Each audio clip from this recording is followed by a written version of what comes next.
Bonjour frères et sœurs en Christ, je vous salue mes amis, je vous bénis, bénis, soyez bénis mes frères et sœurs, soyez bénis au nom puissant de Jésus, soyez bénis mes frères et sœurs. Je voulais mes amis faire une petite exhortation pour nous fortifier, pour nous exhorter, pour nous encourager mes amis, attirer notre attention sur quelque chose qui à mon sens est très important. Nous savons que nous sommes dans les temps de la fin mes amis et le diable est rusé. Le diable est rusé, rusé, rusé. Comme le Seigneur disait, ce n'est pas celui qui écoute la loi qui sera justifié, mais celui qui observe la loi. Observer veut dire tu prends connaissance de la parole de Dieu et tu obéis à la parole de Dieu. Et il me semble dans Jacques, la parole dit que celui qui pêche contre un seul commandement est coupable de tous les autres, mes amis. Donc le diable est rusé. Le diable n'a pas besoin que tu désobéis à 10 000 commandements, mes frères et sœurs. Un seul commandement. Un seul, mes amis. Et là, nous allons parler de la sanctification, mes amis, la sanctification. Avant cela, nous allons remettre ce moment dans les mains du Seigneur. Père éternel, Père très saint, Père juste, merci pour ce moment que tu permets, Papa. Merci pour ton Saint-Esprit qui nous conduit en toutes choses. Merci Saint-Esprit parce que tu es notre Père, tu es notre Dieu. Merci, Papa, de fortifier ceux qui vont entendre ce message, Seigneur. Merci d'encourager ceux qui vont entendre ce message, Seigneur. Merci de rappeler à ton peuple que nous sommes dans les temps de la fin et que tu reviens, et que la porte est presque ouverte. Tu multiplies les avertissements, comme la parole dit en Joël 2, dans les temps de la fin, vos enfants, vos jeunes, vos vieillards vont prophétiser, ils auront des sons et des visions. Et nous sommes dans ce temps où le peuple de Dieu a beaucoup de visions, beaucoup de songes, il prophétise. Le Seigneur nous annonce à travers tous ces enseignements, toutes ces prophéties, toutes ces choses qui se passent, que le temps est proche, que nous sommes vraiment à la fin. Il ne reste plus de temps. Donc c'est le temps pour que chacun cherche Dieu, chacun cherche de tout son cœur le Seigneur. Chacun doit être sûr qu'il est avec Dieu. Chacun doit se sanctifier, chacun doit s'examiner, chacun doit voir s'il est dans la foi. Père, merci pour ce message. Prends le contrôle de toutes choses, Seigneur. Parle à travers ma bouche, Seigneur, que ce n'est pas moi qui parle, mais c'est toi qui parles. Je te bénis, Papa, je te rends grâce pour ce moment que tu permets.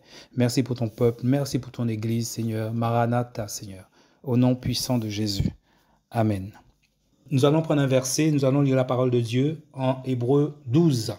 C'est un verset que nous connaissons tous, mais des fois, on lit ce verset et on ne saisit pas forcément toujours ce que ce verset peut vouloir dire ou ce que le Seigneur attend de nous. Je lis au nom du Seigneur Jésus, notre Maître à tous, Hébreux 12, verset 14.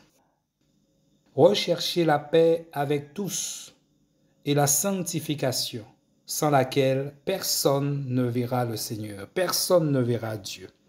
Le verset 14 dans Hébreux 12 nous dit déjà de chercher la paix avec tous.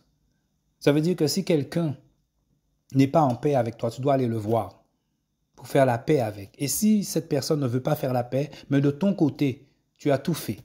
Et il ne faut pas garder de la rancœur dans son cœur, de l'amertume dans son cœur. Il faut pardonner de tout son cœur. Sinon, le Seigneur ne va pas te pardonner non plus, comme nous dit la parole dans les évangiles. Et le message important aussi, le plus important, c'est de ça que nous allons parler, c'est la sanctification.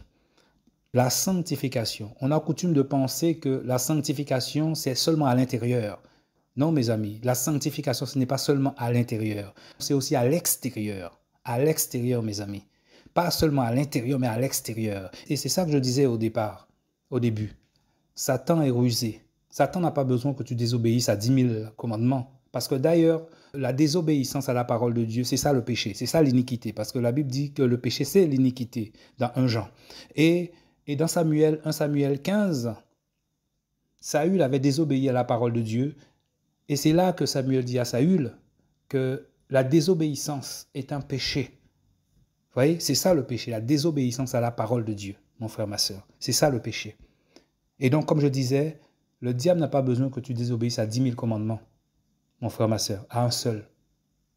Si tu désobéis à un seul commandement, tu es coupable de tous les autres, nous dit la parole. Donc, il fait tout pour que tu désobéisses à un seul commandement. Donc, il te garde dans cette désobéissance. Et 3, tu chantes, tu danses, tu loues le Seigneur. Au fond de ton cœur, tu as l'impression que tu es avec Dieu. Mais il y a un péché que tu fais. Il y a une désobéissance que tu es dedans. Et c'est de là que nous allons parler de la sanctification. Et n'oublions pas, mes frères et sœurs, que le Seigneur a établi des prophètes, des pasteurs, des prophétesses aussi. Et nous apprenons à travers beaucoup de prophètes et de prophétesses que le Seigneur tient beaucoup à sa créature. Il aime beaucoup sa créature. Il ne veut pas que sa créature modifie son apparence. Vous voyez, mes frères et sœurs, tu ne dois pas modifier ton apparence.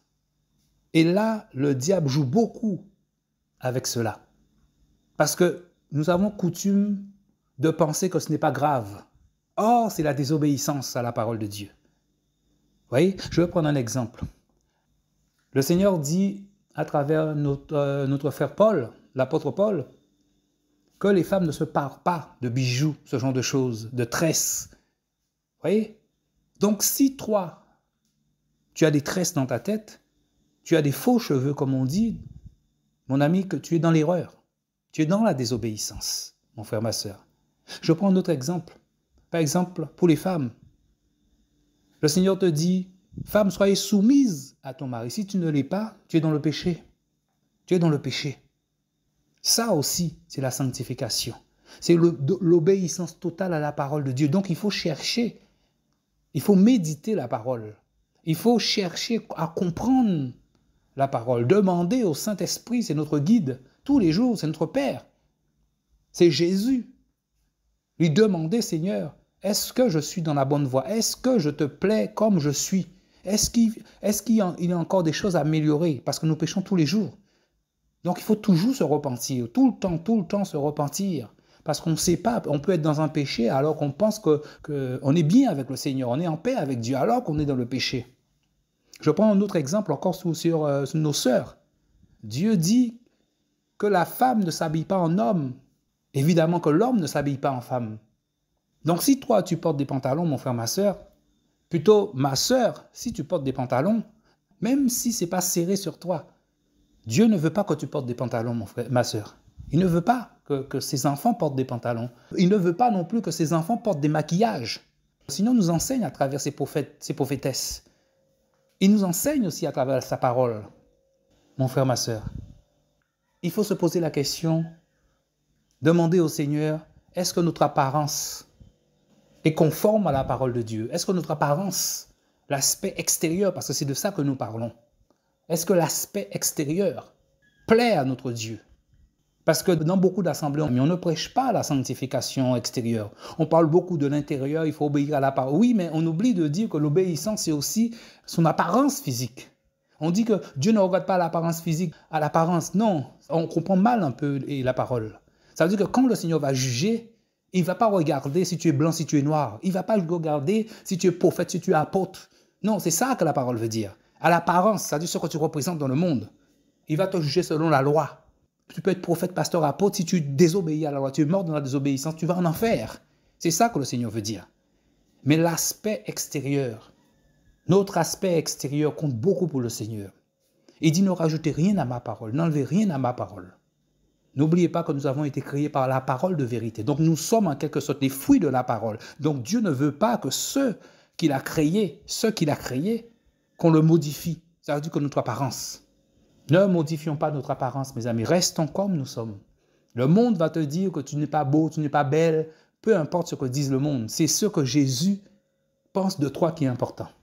Alors je voulais tout simplement éveiller notre attention sur le fait que la sanctification, ce n'est pas seulement la sanctification à l'intérieur, c'est aussi à l'extérieur. C'est aussi à l'extérieur. Mais la sanctification extérieure ne va pas sans la sanctification intérieure. Et la sanctification intérieure ne va pas sans la sanctification extérieure. Sinon, on est des hypocrites. Alors, c'était ça le message, cette pensée que le Seigneur m'avait donnée, de parler de la sanctification, de parler de notre apparence. Quelquefois, on agit sans se rendre compte que ce qu'on fait, Dieu ne l'approuve pas. Le Seigneur ne l'approuve pas. Alors, mes amis, c'était ça, le petit message que je voulais transmettre, que le Seigneur avait mis dans mon cœur depuis quelque temps, que je voulais transmettre. Sans la sanctification, extérieure et intérieure, personne ne verra Dieu. Frères et sœurs, nous sommes dans les temps de la fin, mes frères. C'est le temps de chercher le Seigneur. C'est le temps de se repentir. Repentons-nous, mes amis. Repentons-nous. On n'a plus le temps. On n'a plus le temps. On n'a plus le temps. Il faut se préparer à la rencontre du Seigneur. La préparation à la rencontre du Seigneur, ça ne se fait pas en une journée. Non. On se prépare longtemps à l'avance.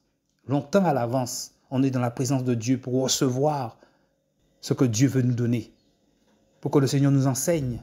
Pour que le Seigneur nous prépare. Pour que le Seigneur nous sanctifie. Pour que le Saint-Esprit nous nettoie, nous purifie. Ces choses ne se font pas en un clin d'œil. Non. C'est avec le temps, au fur et à mesure. Que le Seigneur nous bénisse.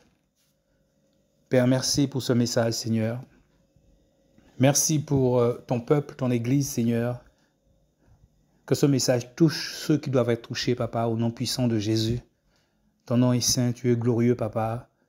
Tu es tout-puissant, tu es notre Père. C'est toi qui nous as créés. Seigneur, tu es saint.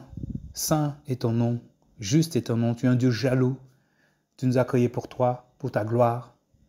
Tu ne nous as pas créés pour être encore esclaves du péché. Merci, Papa. Merci pour ta présence. Merci pour ton peuple, Seigneur. Merci de nous ouvrir les yeux. Merci de faire grâce à tes enfants, Seigneur.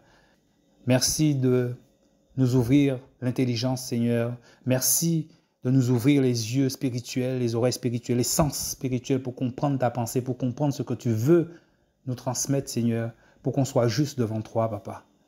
Je te bénis au nom puissant de Jésus-Christ, mon Seigneur et mon Dieu. Amen.